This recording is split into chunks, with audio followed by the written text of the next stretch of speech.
This is Mali, land of sand, salt, and nomads. Ever since I was a kid, I've dreamed of this part of Africa. But Mali is more than the Sahara. Its great river, the Niger, flows past unique cultures that reflect its legendary past. On the outskirts of Timbuktu, gateway to the Sahara, I'm Art Wolf. This is Travels to the Edge.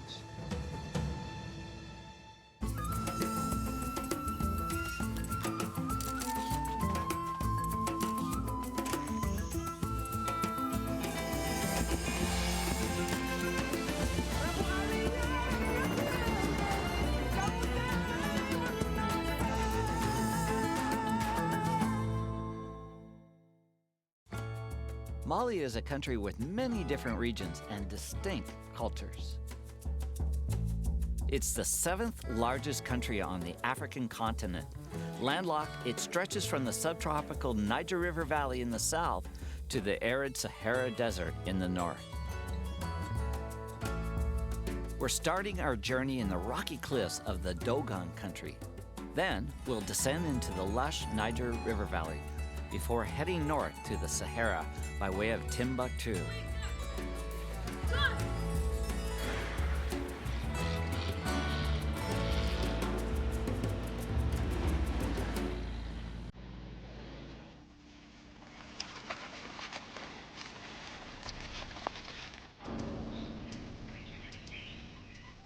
I'm exploring the Dogon country and the rest of Mali with our guide, Amadou, and with David Conrad, a scholar who has studied and lived in the country for many years.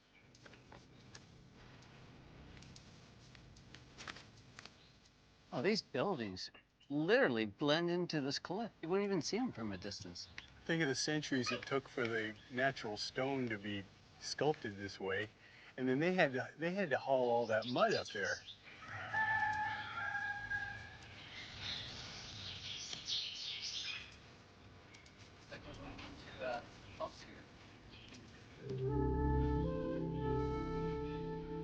This is quite an inner sanctum, isn't it? The ultimate fortified Dogon dwelling, I'd say. This is really protected back in here. How did it happen that people would live here? I mean, isn't it easier out in the grassy plains? Easier, but not as safe. They came here originally fleeing slave raiders. They were not Muslims, and they were fair game for the powerful Muslim rulers of surrounding regions, and they came here to hide out.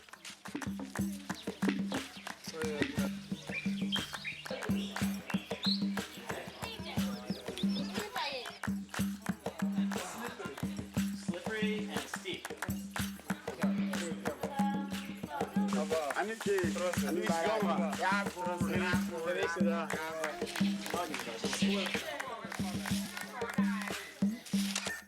We're in a Dogon village, and the sun hasn't quite come up over the escarpment, so everything's bathed in soft light. And a little bit of the smoke, the subdued light, makes for a really artistic, very moody type of shot.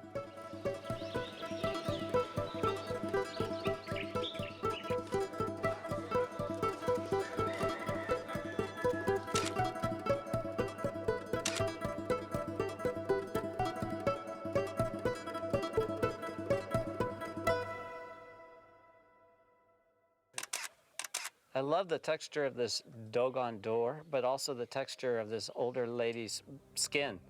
And they both tell a story of a harsh environment.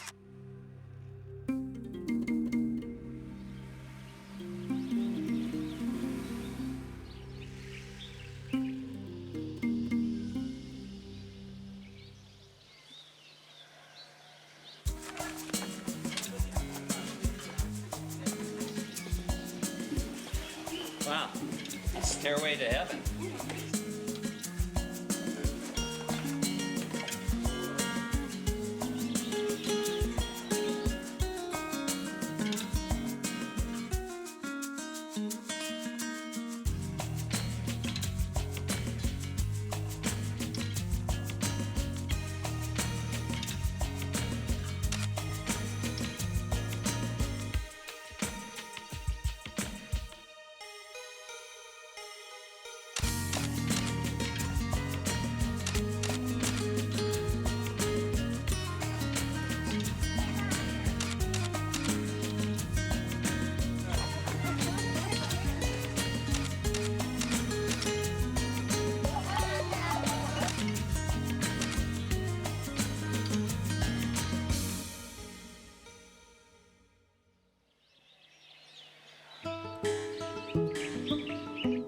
heading on to Kondagumu, a village renowned for its hunters. Birapo. Birapo. Birapo. Birapo. This feels like a very powerful place to me.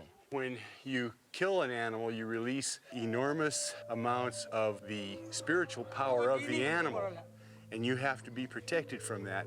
So a hunter is, in a way, a kind of a priest, because he has to have that protection from the spirit world and that communication with the spirit world in order to be successful. It's interesting to me that I've traveled in the Amazon and other places in Africa and throughout wild Asia, and there's this connection to the animals that are hunted, and there's a reverence towards the animals that they hunt, and often they are displayed. Yeah, they respect their prey, and they take into account the spirit of the animals that they're killing.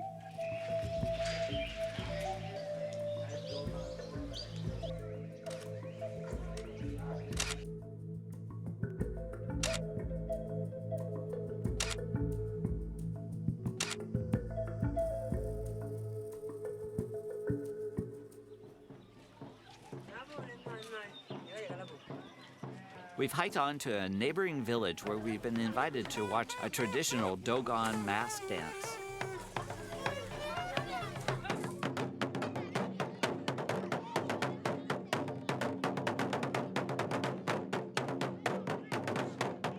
This is one of the great legendary dances of Africa.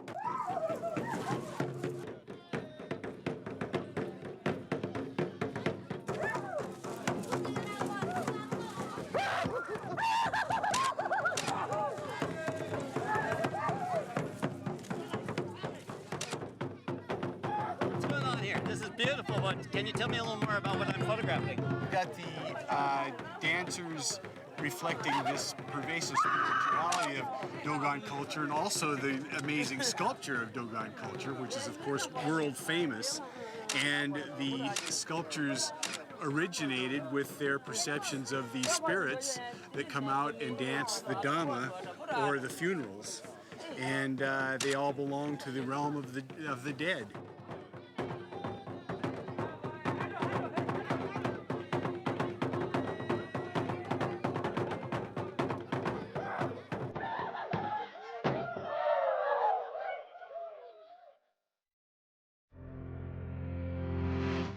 We're heading down from the Dogon Cliffs into the Niger River Delta.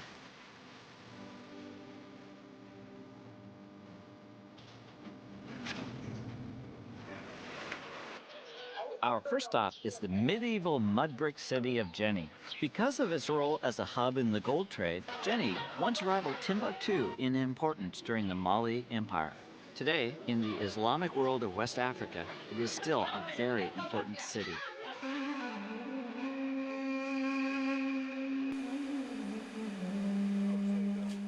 This is really a beautiful mosque. Tell me a little bit about it. Well, it looks like it's 500 or 600 years old, but it's actually 100 years old this year. It was built in 1907 on the ruins of the previous mosque, and there have most likely been mosques here for 5 or 6 centuries. I love it. It's got a beautiful organic shape to it. It's very much in keeping with Africa, isn't it? It's the texture of this part of Africa. The architecture is stunning, but seen within the context of the religion and all these people, it really comes to life. Wouldn't you agree? It's just a definitive scene from this part of Mali.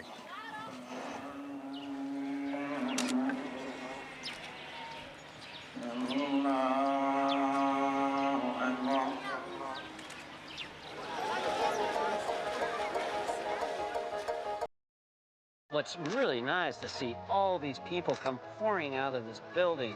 Very vibrant, definitive example of the local culture here in Jenny.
We're moving on from Jenny along the Niger River. Everything happens along the river, from washing clothes to washing bicycles to washing sheep.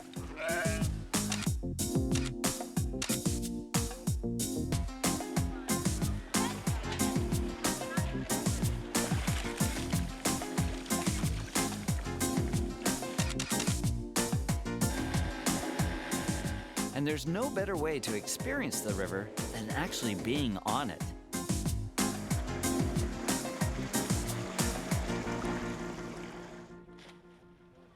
In the whole scheme of things, the Niger River is one of the bigger rivers in Africa. It's the third largest, about 2,825 miles. When the river rises, it just spreads out all over the delta, creates a giant lake. When the river recedes at the end of the high water season, it deposits silt, so it's very fertile agricultural lands. The populations gravitated down here after 5,000 BCE, looking for a better way to live. Whoever was in power, this was absolutely essential to their prosperity because this was its great area for food production. This was the breadbasket of the Mali Empire.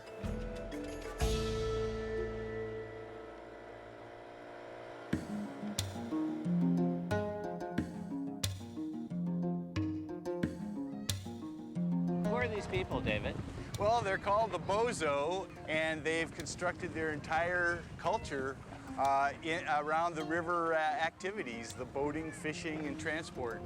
Everybody is coming down and doing chores or washing their goats or bathing or even cleaning whatever they've got. The river really is that kind of the focal point in activity. And we get to see, get a real hint of their cycle of daily life.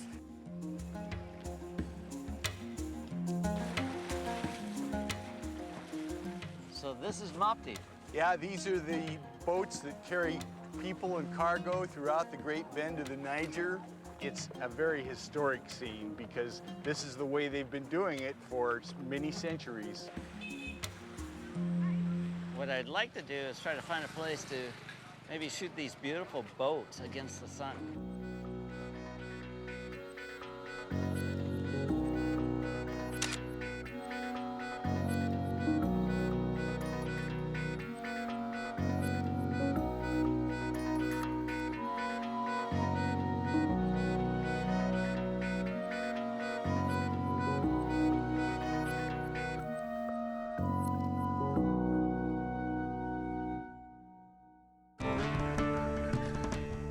We're leaving the river and driving nearly a full day north to Timbuktu, the historic portal to the Sahara.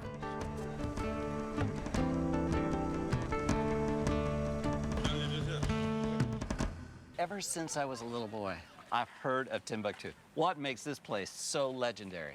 Well, it was the gateway to the Sahara and all the wealthy salt trade that went north from here. And Europeans always thought of it as probably the most isolated city on earth. So what's happened to Timbuktu in modern times? Well, by the 17th century, the European traders had come down the Atlantic coast, so all the trade shifted southward, and gradually the trade across the Sahara based in Timbuktu dried up.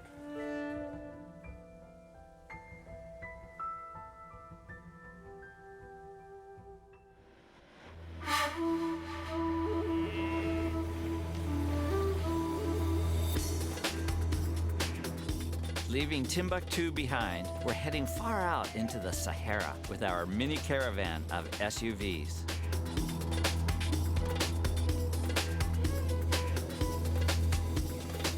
First stop, the historic oasis town of Erawan. You know, it's staggering to think that this Sahara, which is so sparsely populated, is actually the size of the United States. It's so huge. It takes up a third of the African continent. Wow. It's one of the biggest natural features on the entire planet. David, this is such a severe environment. It's really hard to imagine people living here. It really is. In fact, for a long time, the Sahara was thought of as a barrier between North Africa and Africa south of the desert. But it was really a highway. There were highways across it for the transport of the salt trade. The people themselves who were participating in it didn't think of it as a barrier at all. Armies went back and forth across it. And now it's the land of the Tuareg.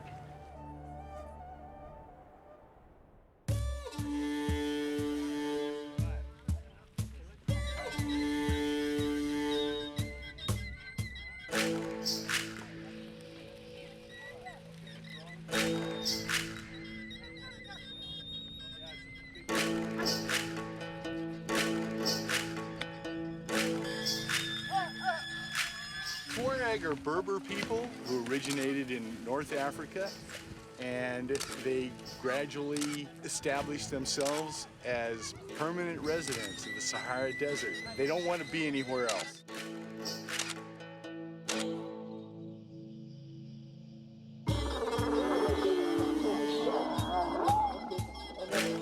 These wells are spaced at intervals throughout the desert, and that's how these nomads survive.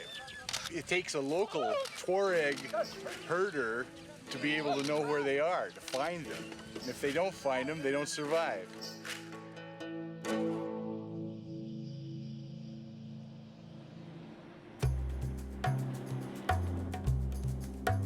We've been invited for tea in the Sahara with a Tuareg family camped outside of Erewhon.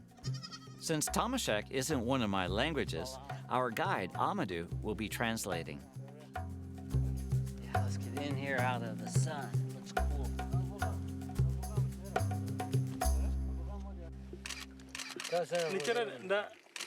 Nice. Ah, thank you.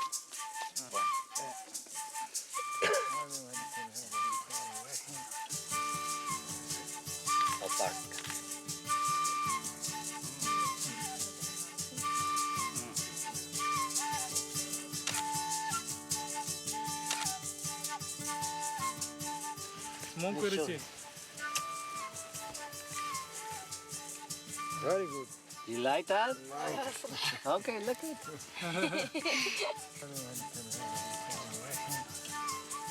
Whoa, it's so nice to be able to show the big picture. These computers are a great way of connecting with people now.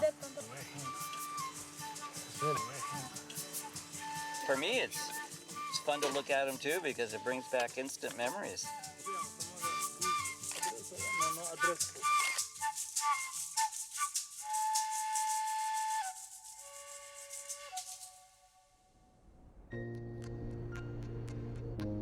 Tonight, we'll camp Tuareg style in the open desert.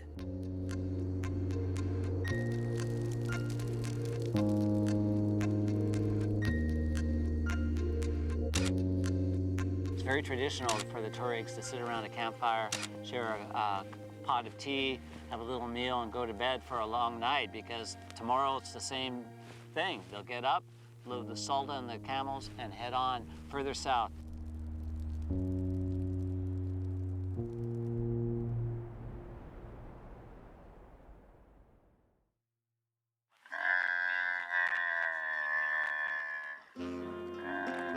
Wow, you can imagine what this animal feels with 160 pounds of salt on its back. Not too happy.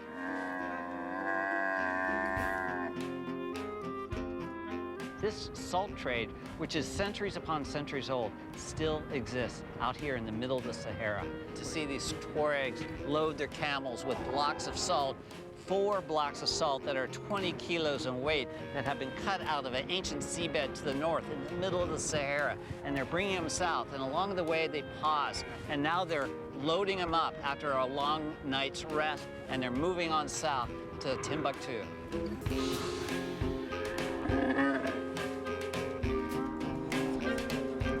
I'm gonna be trying to get that moment when the dust is flying, the sand is flying, the ropes are flying. It'll be very, very dramatic. There.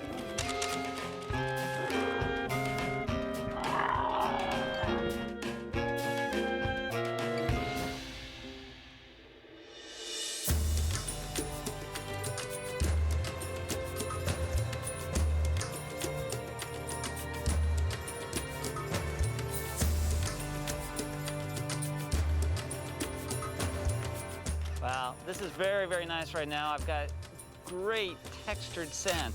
In fact, you can always gauge a really nice situation by whether the shot looks great without the main subject. And right now, the sand itself is beautiful, but with camels, it's extraordinary.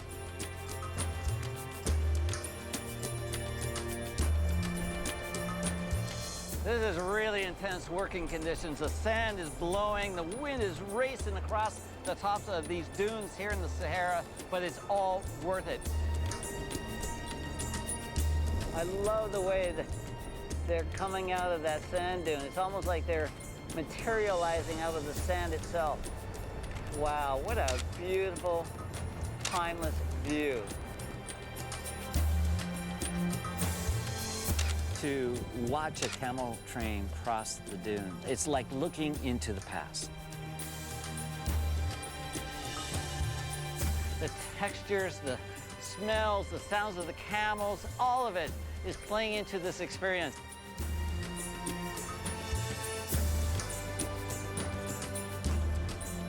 The sun is setting over the Sahara, right behind this camel train.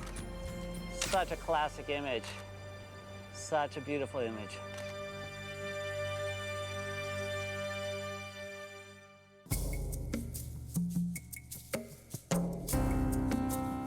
Exploring Mali has been like visiting 3 different countries in just one small part of Africa. And within these widely different landscapes and climates are a multiplicity of cultures and people that have made me feel welcome every step of the way.